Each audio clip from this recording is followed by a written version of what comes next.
Okay, we're down at Waylon's garage now. This is kind of the brain center, or is going to be now for his entire network, and this is really going to help us, get to the finish line with helping with some of these Wi-Fi issues he's been seeing.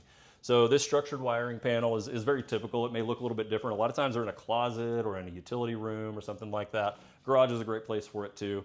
We have some wiring in place. The blue wires are Ethernet cables. This goes to those jacks that were behind the TVs that we can ultimately connect those Google hubs to, the Google Wi-Fi points.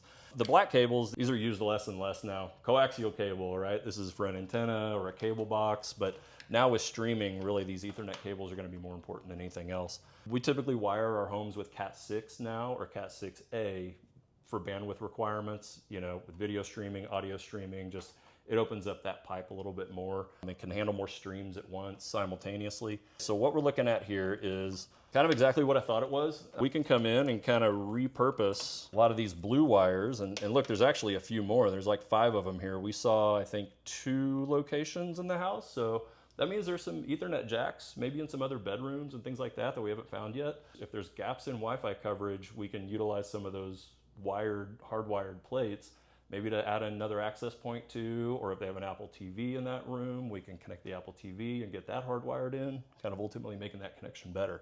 This is kind of funny, we see this a lot.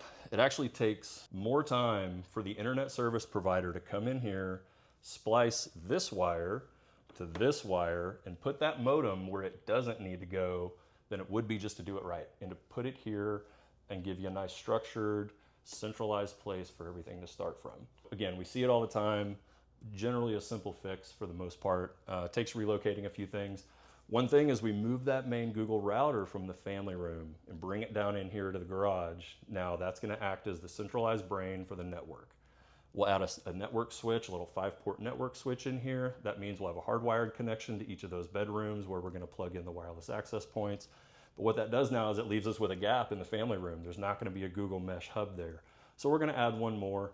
We may even go to a system like Eero or something like that that gives you Wi-Fi 7 coverage, that's going to give, just faster speeds, right? Newer technology, newer distribution, handles multiple devices a little bit better, and also has that hardwired Ethernet port on the back, so we can plug in the Apple TVs and his computer. So we'll look at that, and some of this is based on budget. I think he's maybe moving in a little while, so that might not make sense now, but for his new house, we're gonna do this same routine, and he already kind of knows what we're talking about, and probably what things to look for when he's buying his house, what questions to ask the builder, and actually what to have the ISP guy, the internet service provider, do when a technician gets here.